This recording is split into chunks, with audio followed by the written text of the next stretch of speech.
Alright, you guys, tonight for dinner we have barbecue chicken that my mom made, scalloped potatoes with bacon that my mom made, extra barbecue sauce, and then baked beans. So, that's what's for dinner.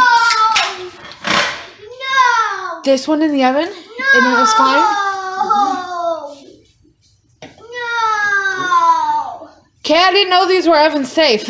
Apparently my Tupperware is oven safe. This is what's for dinner tonight. I'll see y'all tomorrow. No! Alright, you guys, tonight for dinner is wings. We have lemon pepper, garlic parmesan, which I will not be eating. And then we have plain, which are somewhere. I don't know. There's ranch here. I probably won't do that. But instead of having fries, I'm going to have these fried pork skins because they have 0 carbs. And this is what I'm eating for dinner tonight. They have carrots too. I'll probably munch on those for a little bit of them. And that's what's for dinner tonight. I'm not stressing about things right now. It's not as healthy as it could be, but it's good enough. So, this was for dinner tonight. I hope you guys enjoyed this. We have a busy month ahead of us, and you guys will see. I'm doing a lot of pre-work for you guys as well. I will talk about that on my live, and I'll see you guys in the next video. Or see y'all tomorrow on the same video. Alright, you guys, I don't even know what to call this. I don't know what it's called. We had a friend bring something similar over, but instead I'm going to do it my own way. So welcome back to what's for dinner. It's this ground beef hash brown stuffed puff pastry. So I'm going to show you guys how to make it. You guys can use crescent roll dough. I just have puff pastry on hand. So that's what I'm going to use, and it's lactose free and gluten free. I don't know. I saw it on clearance. Well, not clearance, but marked down, like sell out. So I'm going to use this. You guys use what you want to. It was on sell out because it says new on here.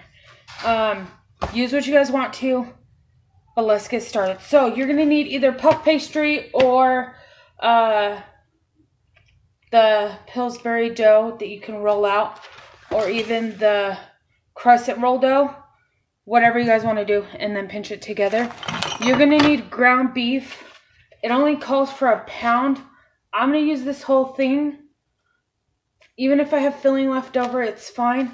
It's going to be pretty much a big, huge meat potato Pop-Tart kind of thing. So, I'm going to use all this ground beef. You guys use what you want to. I found this at Walmart today. It's 2.25 pounds. Use what you guys need, or whatever.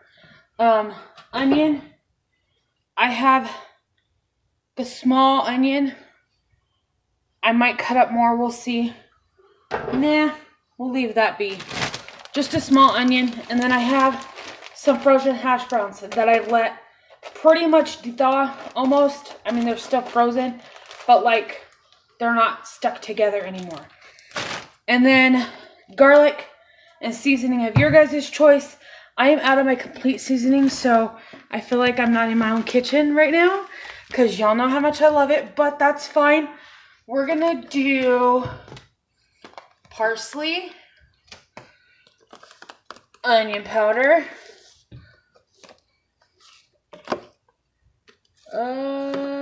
where are all my spices? I don't know yet. I'm in my pantry. I'm in my spice cabinet right now, deciding on what I want to add.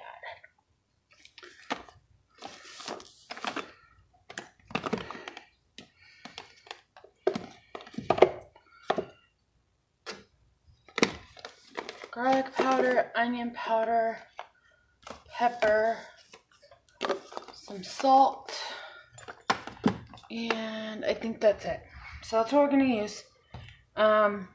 Let's go down to my stove and I'll show y'all what to do. Okay, so I have garlic powder, onion powder, salt and pepper, Italian seasoning, parsley for color when it's pretty much almost done, and then crushed red pepper flakes. That's what I'm going to use in mine.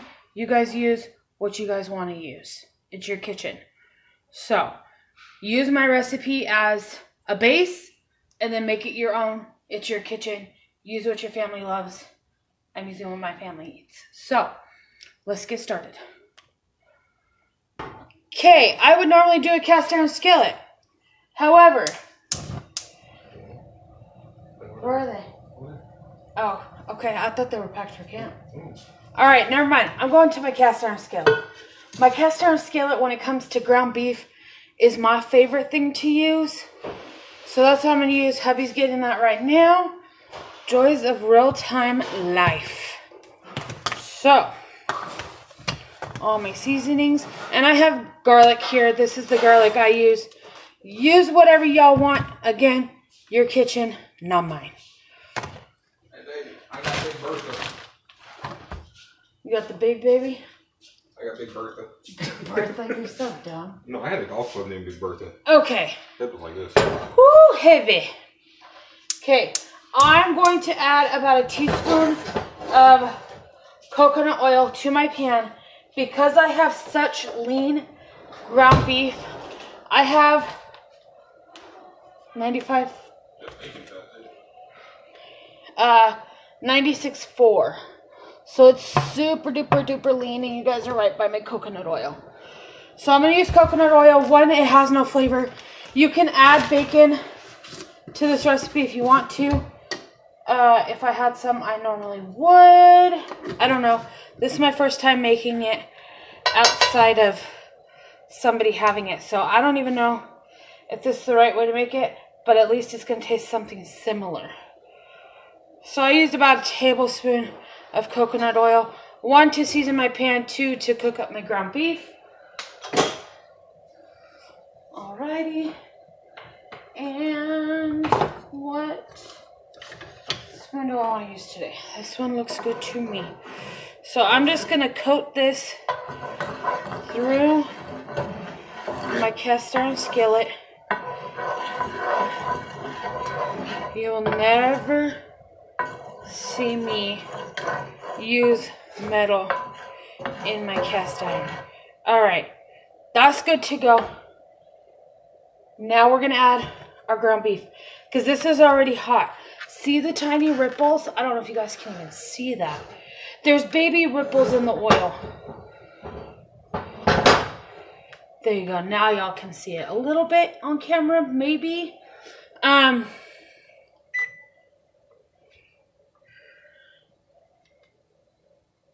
Once those ripples are there and you see, oh, you guys can't even see it. Anyways, once the ripples are there, your pan is hot and good to go. Again, I'm using 96.4 and it's 2.25 pounds of ground beef. I'm going to start breaking this up.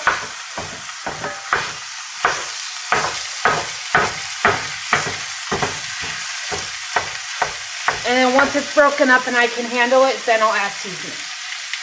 Alright, so my ground beef is pretty much broken up.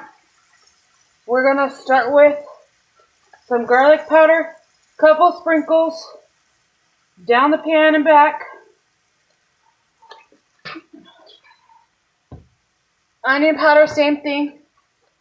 Shake down the pan and back. Those have no salt to it, so it's fine. Same thing with the Italian seasoning. Around the pan 2 or 3 times. Again, this is your kitchen.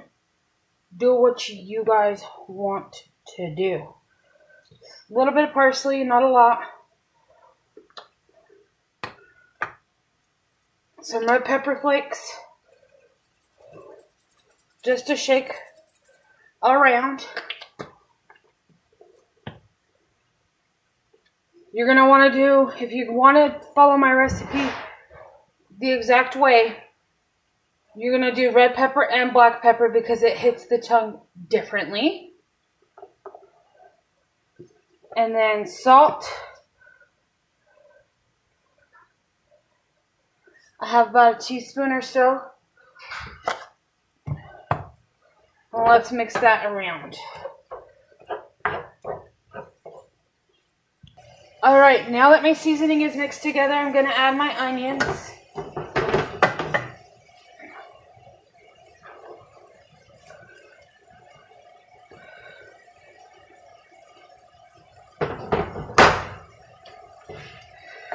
Break up any more big chunks that I have. I'm going to let these cook till they're completely translucent. Alright, now that my ground beef is all brown, I'm going to taste it. It needs a little bit more salt. So I'll add a teaspoon at a time until I like the flavor. You're going to want to salt it a little bit more than you normally would because your potatoes are going to take up a lot of that salt. They'll soak it up really quickly. Alright, now that my onions are translucent, I'm going to add garlic again. This is your kitchen. Add as much, as much garlic as you guys want to. That was a lot. Don't add that much.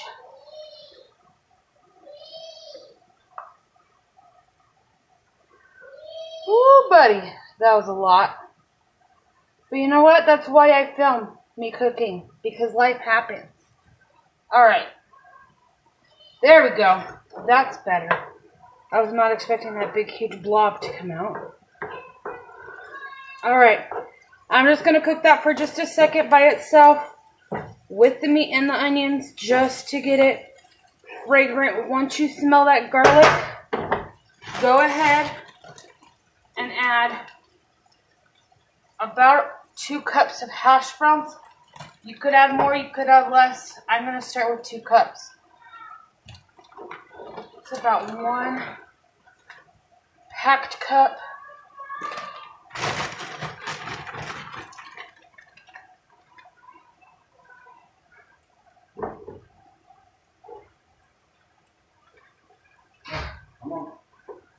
And I'm going to slowly work it. Alright, so I wanted about the exact same amount of ground beef to hash browns. So, I added, I want to say about 3 cups or so. I eyeballed it. So you want it pretty even potato to ground beef. Now that we added our potatoes, go ahead and add a little bit more garlic powder and onion powder.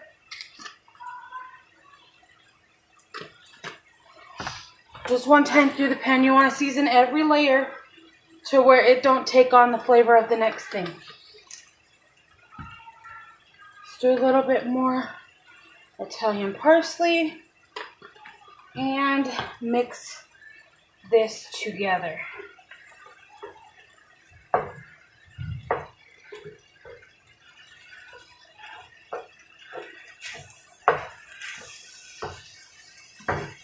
Alright, and you're just going to want to cook the raw potato out. You're not going to want to add color to it or anything. I'm going to level this out.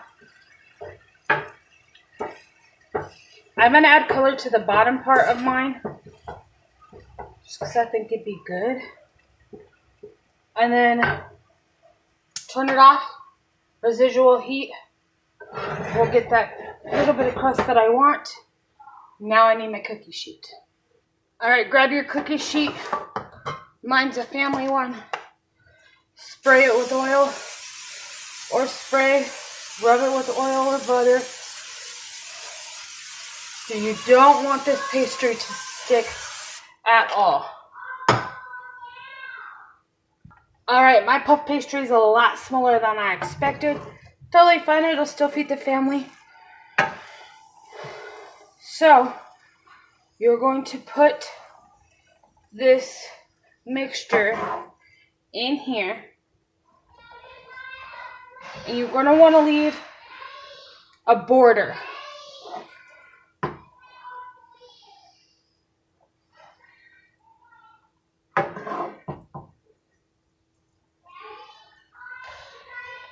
Just push that border.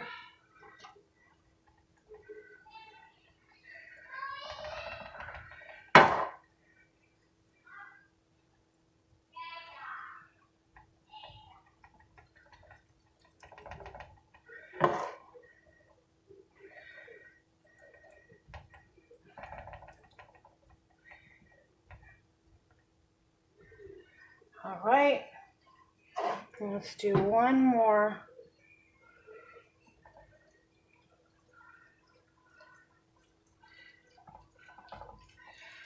Push it down a little bit.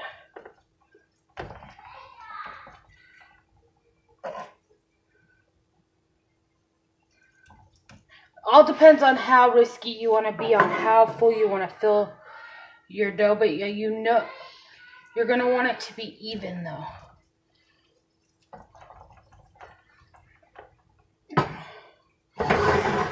That's how risky I feel.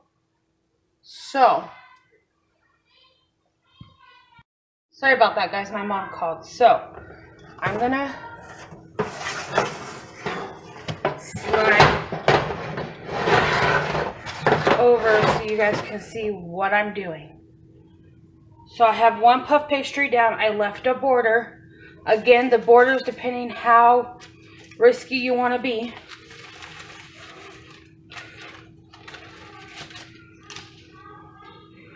Because you're going to put this over the top. I'm going to push it down. Ooh, I was risky. I played it a little safe, but also a little risky. You're going to push it down at first.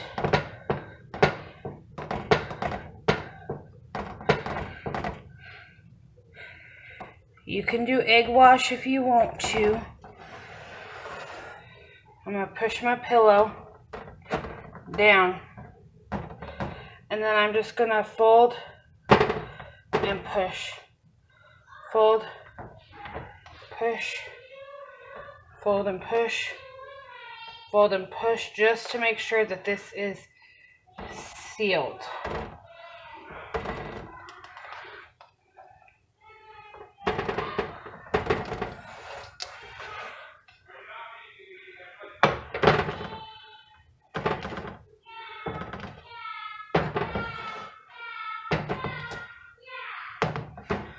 My kid is going crazy with my husband, as you can hear. It's dinner time.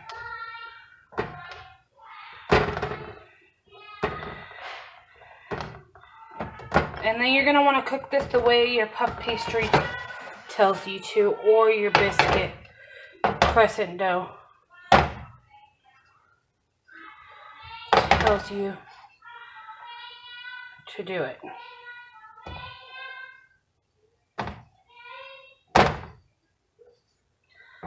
Alright, just like that. And then I'm going to take a fork, because I'm extra, just to make sure that this is all sealed together.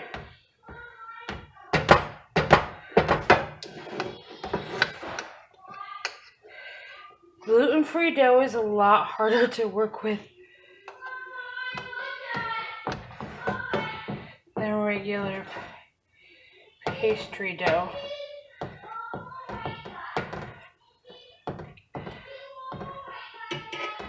Okay, now I'm going to poke holes. They're playing Power Rangers. And Jameson wants to find the white Power Ranger.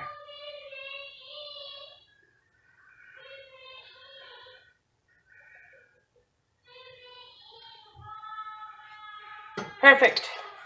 Pop this in your oven, however your puff pastry tells you to.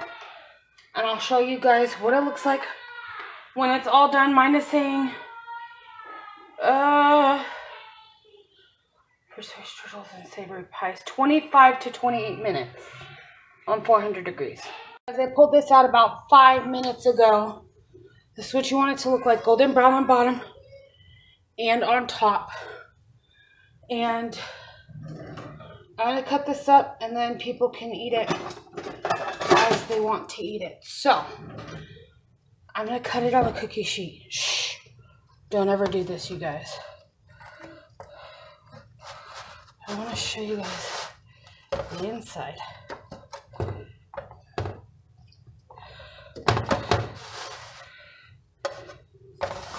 That is what the inside looks like. So the way I'm gonna serve it up is just like this.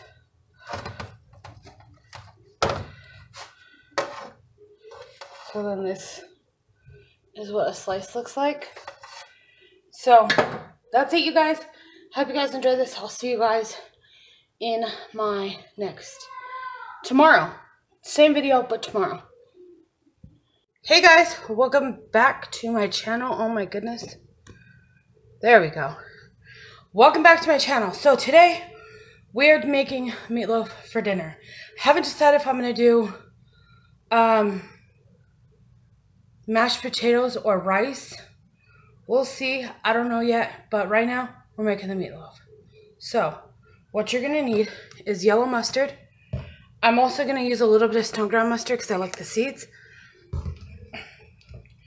Ketchup, garlic, breadcrumbs, garlic powder, onion powder, salt and pepper, lemon pepper. For the topping, you're going to need sugar. I have mine in a bag because the whole thing busted. So there's that. Onion, I have about a half of an onion that I'm going to use. 3 eggs for the amount of meat that I'm using. Worcestershire sauce. Italian seasoning. And parsley for prettiness. Alright, let's get started. I'm not going to show you guys measurements because it's all up to you and how you guys like it. But you're going to see me in fast mode do it. I am using about 3 pounds, a little bit more than 3 pounds. I want this to be leftovers so we can have leftovers tomorrow. So there's that. Let's get started into making meatloaf.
All right, you guys. My hands froze. My hand froze about 3 or 4 times mixing that because it was not all the way defrosted. So, it was still ice cold. It was literally just done defrosting. And I pulled it straight out of the fridge obviously, when making this. So, I have carpal tunnel in both of my hands. I had to stop a few times, and I'm pretty sure you guys will be able to see it because my hands are clean. Because I had to go in the sink with hot water and warm up my hands. So, I'm going to bake this in the oven at about 350 for 30 to 45 minutes. I do glaze my meatloaf. Let me know down below if you do. In my meatloaf, I added the seasonings, the same exact seasonings that I added into my meatloaf, except for the Italian seasoning. I don't put that in my sauce. So it's just garlic powder, onion powder, pepper, and lemon pepper. No salt, no Italian seasoning. So, and then it's ketchup, mustard, sugar, and that's it. So, I don't ever measure when it comes to like things that my mom taught me how to do. And if there's no recipe that I can follow off of to show you guys, I normally can't. So I'm sorry, but a family recipe is a family recipe. I don't know. I showed you guys the main ingredients, but as far as, you know, like you guys saw me add a little bit of ketchup, a little bit more ketchup to the actual meatloaf. I could tell by the color of the meatloaf what I need to add. It's kind of bad. But the reason I don't make meatloaf often is because of... Alright, you guys, like I was trying to say, that's why I don't make meatloaf often is because my hands freeze up. So, this is what dinner looks like. I just served it with mashed potatoes and gravy, which we had leftover mashed potatoes. I had to make the gravy. It's just a gravy packet. And then veggies. And that's it, you guys. I hope you guys enjoyed this, and I'll see you guys tomorrow in another What's for Dinner. Alright, you guys, tonight dinner is super easy. Just a tuna fish sandwich with some fruit. Everybody's eating this except for my husband. He's having a grilled cheese. And this is what's for dinner tonight. I have been busy all day long. And yeah, this is what we're doing for dinner. So if you guys like this video, don't forget to like, comment, subscribe, turn on your bell notifications, share. And when you turn on your bell notifications, click on it. Go to all to get notified for all videos that I upload. And I'll see you guys in my next one.